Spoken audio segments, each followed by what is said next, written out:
Hey guys, ഇന്ന് ഞാൻ വിചാരിച്ചു ഫ്രിഡ്ജ് ഒന്ന് ക്ലീൻ ചെയ്തെടുക്കാമെന്ന്. എല്ലാ സാധനങ്ങളും ഇതിനകത്ത് ആവശ്യമില്ലാതെ ഇടിച്ചമക്കി വെച്ചിട്ടുണ്ട്. അപ്പോൾ അതെല്ലാം നമുക്കൊന്ന് ഒതുക്കി ക്ലീൻ ചെയ്തെടുക്കാം.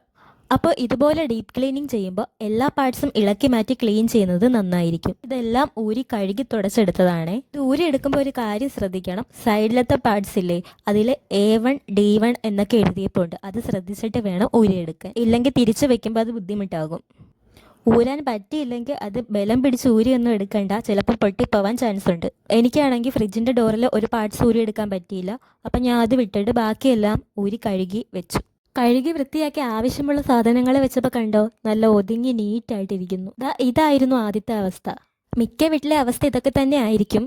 അയ്യോ, ഇത് കളയണ്ടല്ലോ, പിന്നത്തേക്ക് എടുക്കാമല്ലോ എന്നൊക്കെ വിചാരിച്ച് എടുത്ത് വെക്കും. പിന്നെ 4-5 ദിവസം കഴിയുമ്പോൾ എടുത്ത് കളയുന്നേം കാണും.